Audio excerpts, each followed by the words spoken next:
Hello and welcome to B Shifter. John Vance, your host here. On today's episode, we have Nick Brunacini, Josh Bloom, and we are talking about the Mayday Help Order. It's been on our minds a lot lately with Blue Card and B Shifter, the anatomy of a Mayday, how to prevent them. We've been talking about that at our Mayday management workshop, and we want to give a glimpse on what the Mayday Help Order looks like. So we'll talk about that on today's episode of B Shifter. Thanks for being here. All right, we're with Josh and Nick, and we've been talking a lot about Maydays, especially since we've got our Mayday management workshops going on in Phoenix, which you could still maybe sign up for one if you go to bshifter.com. Check that out. But one of the things that people get surprised about, or folks who don't know Blue Card, is our Mayday Help Order. What exactly does that look like? Because it is custom to what is actually happening in the field. It's not theoretical. It actually addresses the percentages of how Maydays get resolved from what we've seen, and we've just reinforced that with this Mayday Help Order. So where does that begin, Josh? So I think the Mayday Help Order began really in March of 2001 when Brett Tarver died, and Phoenix Fire Department took a very in-depth look at why did that happen and spent 4 or 5 years dissecting the whole event, figured out a better way. So that's where it really started. I know that's not what you were looking for with that piece, but that's where it started. Mm-hmm. Well, prior to that, it was RICS. That was the help order. Somebody had a Mayday. You had a RIC team, and we would establish that very early, and they were supposed to deal with that emergency. And then as time went on and we figured out, we had more experience with RIC crews and their use and when you deploy them and what they do, is the RIC teams themselves started feeling very lonely because most incidents don't have a Mayday. In fact, almost all of them don't have a Mayday, and they would stand there. So it became a deal where it was less about rescuing somebody that could get into trouble, that I have to be this RIC crew and stand in the front yard now.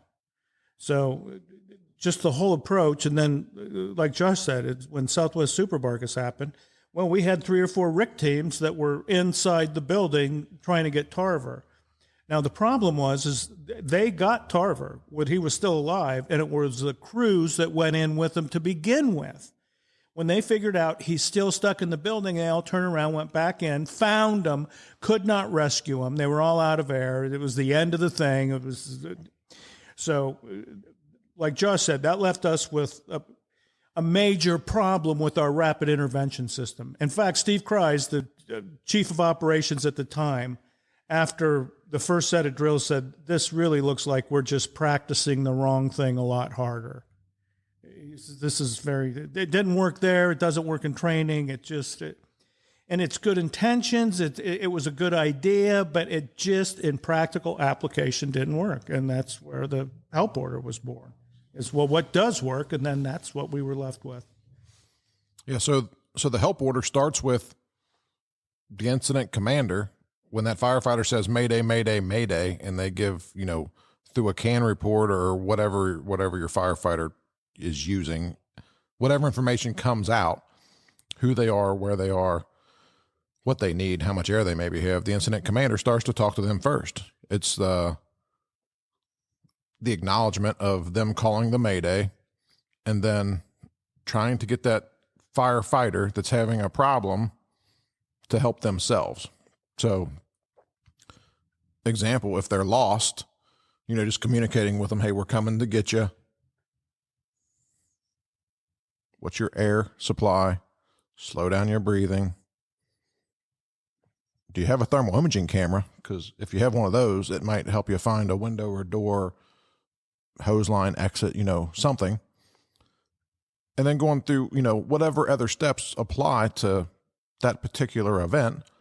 And then if it applies, telling them to activate their pass device so that we hear that from crews inside, which brings us to the next step of we've talked to the firefighter, and then we use companies inside to help solve the problem and locate that firefighter if they're lost. So when that firefighter activates their pass device, companies inside that might be in that area are going to hear that. So command, Or if you have a tactical boss in place, talking to interior companies and assigning them to firefighter Smith is missing. He's activated his pass device. He was on the orange hand line. Do you hear a pass device?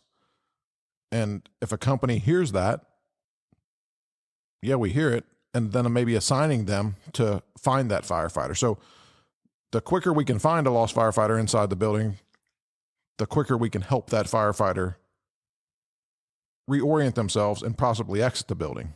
And it's much easier to find somebody who knows where they are because they're with somebody else who found them than it is to find somebody who's just lost, point of no return inside of a building, which is the whole air supply piece then that we probably need to get air to that person if depending on what the radio report was. I mean, if they were low on air when they called and said they had a problem, then we need to send air inside the building to start the process to assist them. So, I mean, that's just a lost firefighter. But if we have a firefighter, just another example, we have a firefighter that's entangled in wires. We'll just say, there was a ceiling collapse, firefighter's entangled in wires, and the company officer called the Mayday. We're on the second floor. We got a firefighter entangled in wires. We need some heavier cutters and air transfill equipment. We're all below 50% air. And let me throw this in. We have fire control. Well, as the incident commander, I feel pretty good about the fire because you said fire control. I feel good about that. What we're running up against now is time because of air supply. So in that case, I've talked to the company officer. I acknowledge that. I make sure the company officer stays with that fireman, keeps that going. They're working on getting that firefighter free. And then we send that on deck crew from the outside in with the appropriate equipment, in this case, some kind of heavier cutters and air, to the known location where we know they are because we talked to that company officer. And that helps the process because somebody is already there with them and it's starting. And we're not losing as much time as we were in the past when it was just sending a company in from the outside to try to find, somebody who was at the point of no return that's just lost inside this building. We have an idea of where they're located and a company can go directly to them. So looking at the latest stats, we're less than 9% of the time that it's from the outside in. So less than 9% of the time. Am I correct on that? It's actually a rapid intervention team or somebody, an on-deck team coming in that actually affects the rescue. It's usually from the inside out. Is that right? Yeah. So if we look at all of the Project Mayday stuff and even other information that's coming from some other people who are tracking some Mayday information and teaching rapid intervention skills, and they're tracking that back, most of the problems are solved from the inside out. And at a bare minimum, it starts on the inside and starts to solve the problem. So that's a benefit to us that we're starting to solve it from the inside out because we're not losing that time from that company deploying from the outside. And though we always said, you're not the save all, end all, this isn't a suicide mission. It kind of turned into a suicide mission for them because it was like, we're counting on you to pull off almost the impossible. So in our system with on deck, they are first and foremost the rapid intervention crew, and they're outside waiting to be assigned, multiple things, but they're first and foremost a rapid intervention crew, and then they could be assigned to assist in many other ways to solve the problem, which keeps us from that's Mayday prevention that keeps us from having the problem.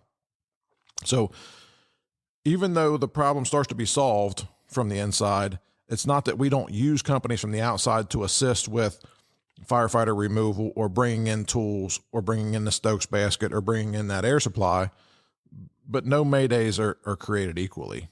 So they're all different. They all have their own set of critical factors, but irregardless, we start with that help order, and it starts with the firefighter helping themselves inside the building. If that doesn't work, we go to the firefighter's company.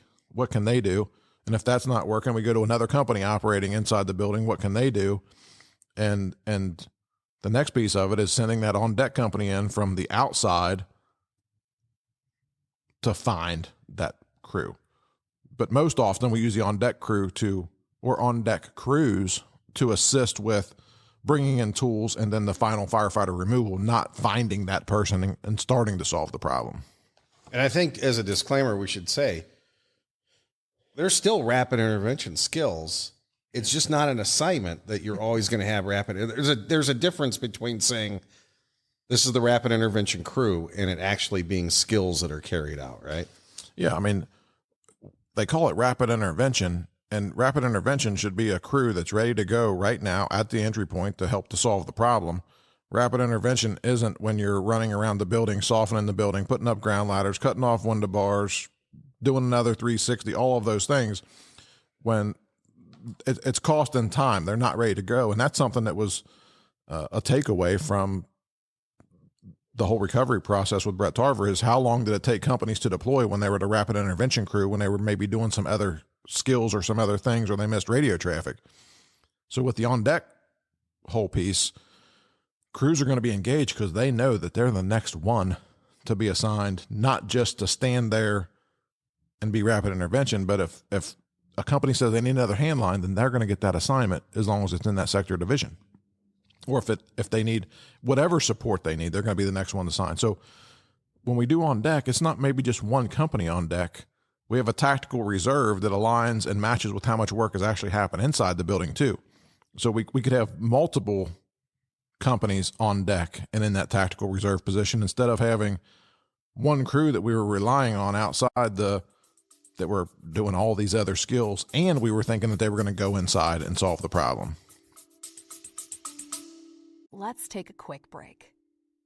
B-Shifter has teamed up with Waldorf University to offer you a unique opportunity to advance your career in fire science administration. This partnership means you can now transfer your Blue Card certifications toward earning a degree from Waldorf. That's right. Your training with Blue Card can fast track you to a bachelor's degree in fire science, with Waldorf offering up to 75% of transferable credits. Whether you're looking to take on a leadership role, build your skills, or move up the ranks, this partnership can help make that happen. Blue Card students, staff, and their families get a 10% tuition discount, and the application fee is completely waived. Waldorf University is known for its flexible online programs, so you can keep serving your community while you study on your terms. Head over to waldorf.edu/bluecard now.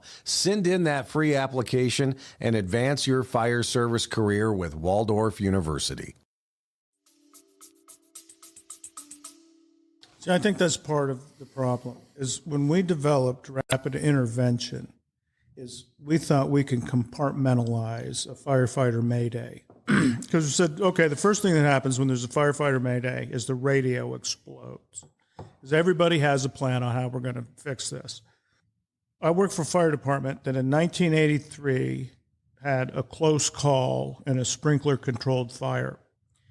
Our reaction to that, or the leadership's reaction to it, was to, in the event that there was a working fire declared at any point, an extra unit would be dispatched to the scene, and their only job would be to be the rapid firefighter rescue crew in the event of a mayday.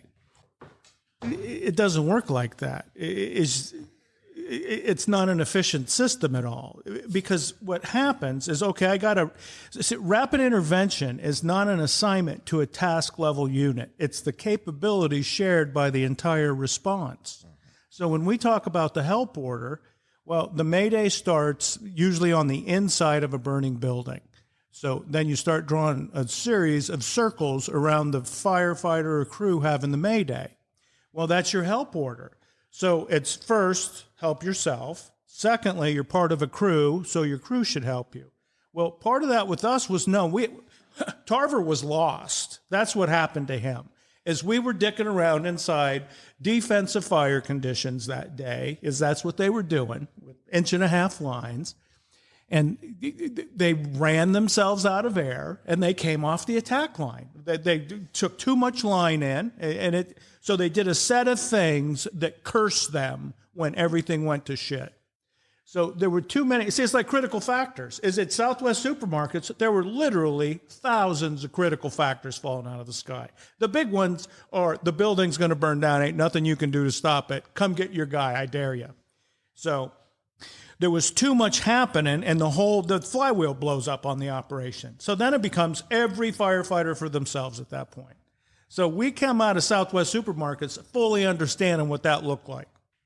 The smartest thing our fire chief ever did in his career that I was there is all of us had to walk through that building. That changed everything for our organization.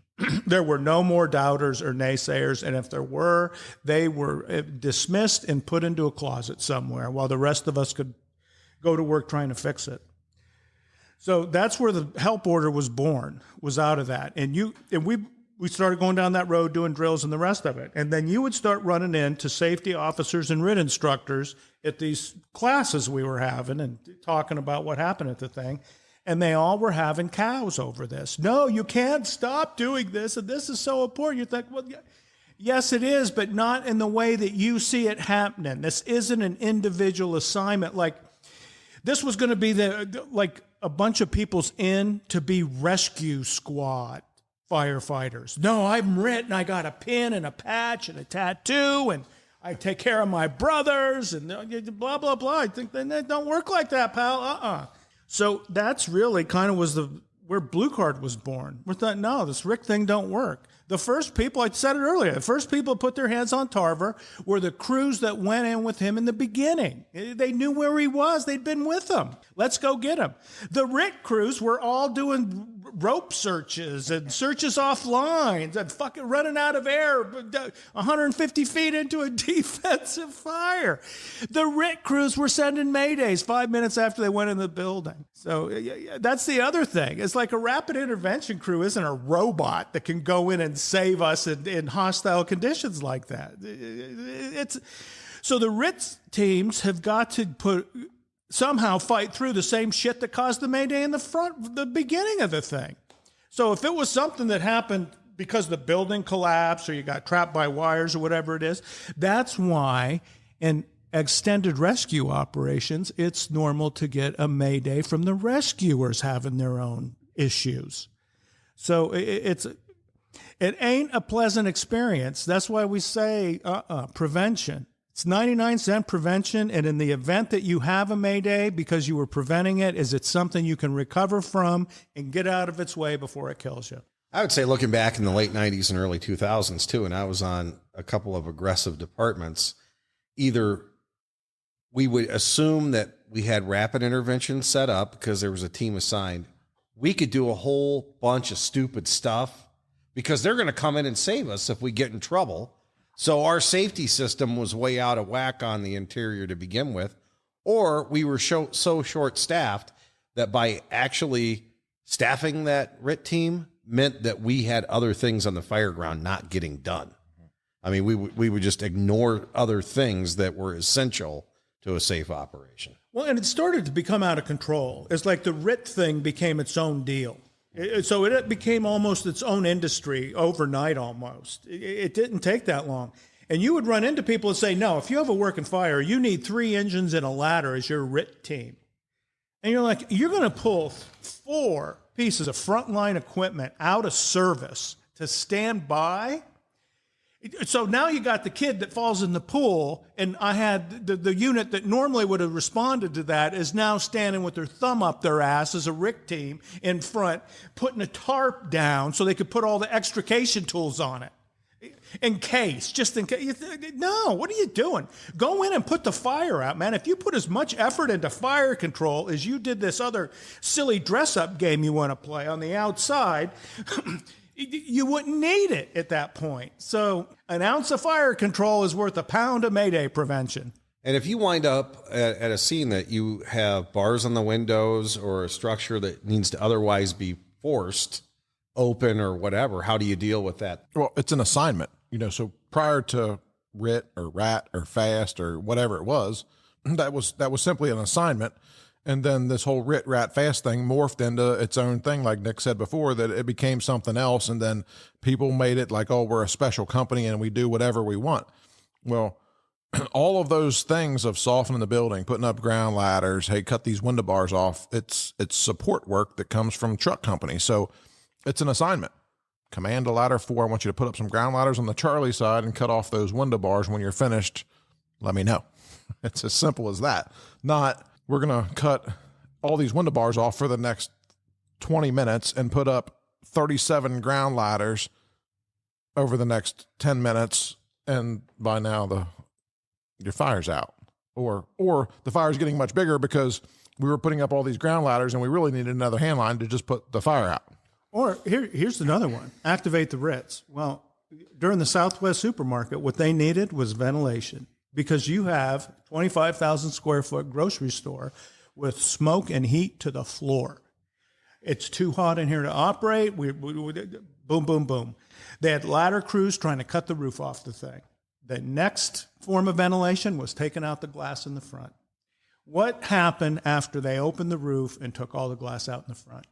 You lost the alpha side of the building with a flashover. You could no longer access the building because the giant windows in the front were full of flame. So what happens is you get into a situation where there are no choices or options to make it better. Everything I'm going to do is going to make this worse somehow in my effort to try to make it better. So, and normally, once that happens, a couple minutes later, the roof collapses. See, again, we got to tour a building where the roof didn't collapse, so we could dick around in it. If it would have collapsed, we would have put 16 people in the ground a week later. And then your fund meter gets pegged. So you start going out and doing this, and then you have these people that have been at half a fire in their life telling you what rapid intervention is. You think, this is not the Buffalopagus Fire Department anymore, where we get to exercise our toxic masculinity as a shampoo every day. So for departments who are trying to develop Mayday SOG or SOP, and they're not necessarily Blue Card right now, of course, we're going to say, let's get to Blue Card. But what other tools are out there right now? Or if it's a firefighter or junior officer listening and they need to come up with some information on how this actually works, what are some resources for them? So the IAFF Safety and Fireground and Survival Program has the exact same thing in it about the help order for the most part. It's still the help order. Their whole program is based on, don't get yourself into trouble. If you get yourself into trouble, how do you get out of trouble? How does your company help you get out? It's the same thing. It's the help order. And then if you can digest it and spend the time on it, that whole Project Mayday there's tons of information in there to look at. But we have a really good SOP. We have something that's clearly working, is being used all across not only the country but the world. And the biggest thing comes down to, you better focus on trying to prevent the Mayday from happening, because when it does happen, you better be doing everything right when something goes wrong. And that's the only way you're going to have any success. And we've talked about it before. When that firefighter crawls through the front door and falls through the floor into the fire, our success is usually not very good. We can usually solve task level Maydays. A ceiling collapsed, they're entangled in wires, a firefighter got lost, firefighter fell down some steps, firefighter's injured, firefighter's having a medical emergency. When the building or the fire gets on us, we don't do very well. And then they become strategic. There's some Maydays that you will not recover from. If you have a strategic Mayday, it's going to kill you immediately. It's a body recovery. That's what it turns out being. That's why it's so important to manage the strategy throughout the event. It's Alan Brunacini. That was his deal the whole time. He knew this because the Phoenix Fire Department killed him early in his career doing this kind of stuff. In fact, when he retired, the new fire chief said, I think the reason the old fire chief was so safety conscious is because he kept getting killed in the line of duty, it seemed, at these fires they would go on in the 50s and 60s. So enough of those near-death experiences, and that kind of fueled them to, no, this ain't working. So the difference between a strategic and a task level Mayday, just for people who are just kind of getting into this and they don't know the difference. So a task level Mayday, really, most of the time we were doing everything right, and we're operating in IDLH, and shit's still going to happen. So we're inside the building and the ceiling, part of the ceiling collapse, drywall collapses, something falls through, HVAC unit falls through, whatever. It's task level. We can work through that. And all of it is focused on our ability to put the fire out. If we're not putting the fire out, it's a loser most of the time. We don't do very well. So let's focus on putting the fire out, and we can keep things task level. So, again, the task level maydays, something collapses on them, we can deal with that. Medical emergency inside, we can deal with that. Firefighter lost, but they're doing everything right. They made sure their bottle was full this morning. They were leaving the building when they were doing air management. They didn't wait till their bell was ringing or they were almost out of air. We can solve that. But, we can have a strategic mayday with air management when a firefighter isn't doing everything right and his company officer is not doing everything right. And they get to where their bell is going off and then they get lost.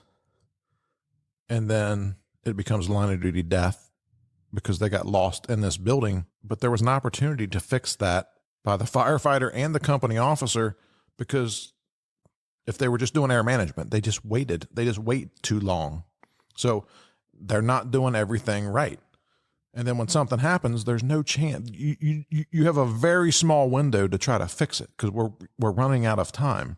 So that's the task level piece. But the strategic piece is like literally when the fire gets on us, we're in the wrong strategy, or we're in the wrong strategy and the building, comes on us. So failure to recognize some critical factors in my part of the world, basement fires. There's been far too many line of duty deaths with firefighters falling into the basement. In most cases, failure to recognize those critical factors that the fire is in the basement and we fall into that raging inferno. And the chances of us being successful on that when that happens to the first company is not good. Southwest Supermarkets was a task level mayday. That's what started it. Now, it just happened to occur when the IC went defensive. So they've been at the scene for 15, 20 minutes, whatever it was. They've engaged the fire several times.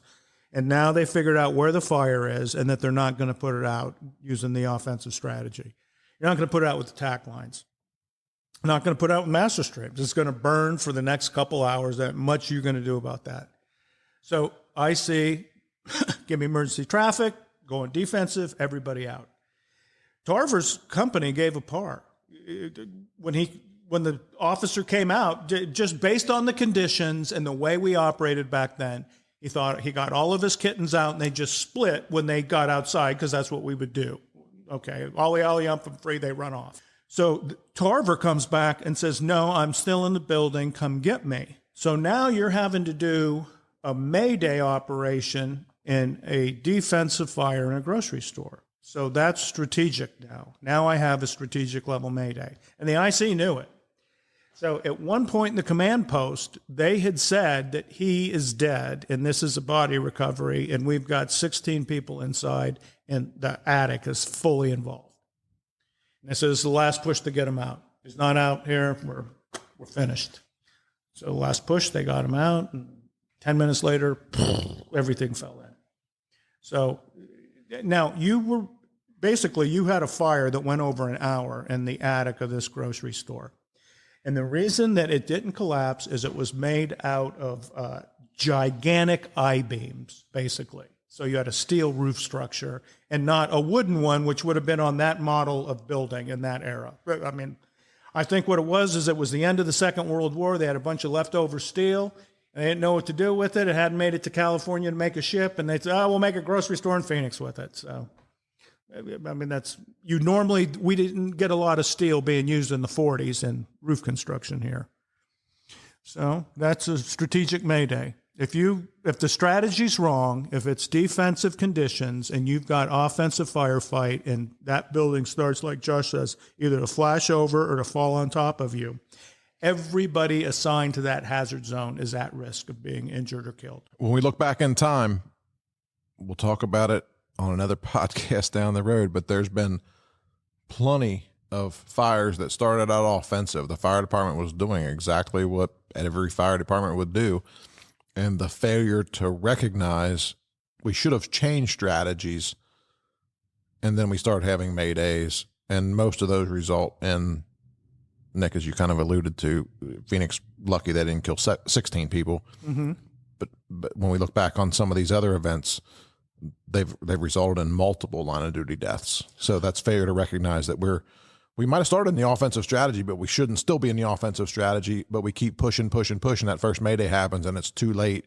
And then that becomes strategic. And most of those in commercial buildings result in multiple line of duty deaths. Well, and the other piece that Abbott, the Mayday study, uncovers and brings to light is they weren't fatalities. Is some of them is you just are so injured you're never going to return to work again. And there's maybe 4 or 5 more of those than there are the just being killed outright at the incident. Yeah, we definitely need to bring that to light. We've talked about that on a couple other podcasts, that we talk about line of duty deaths, and there's not as many line of duty deaths in buildings maybe as there was in the past, but we need to take a deeper dive and look at how many firefighters are being hurt and never coming back to work, permanent disability, because that matters too. Oh, yeah, it does. In fact, in some ways, I mean, financially, that's more expensive, basically. As you got the long-term repercussions from that, the human suffering that goes, the physical human suffering that the member experiences for the rest of their life. And, you know, the problem with this, and it's hard to separate ourselves from it, but when most of those type of incidents occur, the value of the property that we're protecting is zero, and there are no lives at stake. All this happens after all clears and the rest of it. Life safeties. Southwest Supermarkets, we had all clear on that the exposures and the grocery store. 20 minutes before the world fell on us. Help order. It works. We're going to continue talking about it. Nick and Josh, thanks. Thanks, John Vance. And that wraps up today's Bee Shifter. If you'd like to get in touch with Nick Brunacini, Josh Bloom, or myself, check out the show notes. You'll find our contact information there. If you have any information you'd like to share about Maydays that your department has experienced, we're always looking for that so we can share your knowledge with the rest of the Bee Shifters out there. We appreciate you being here today. Until next time, please be safe.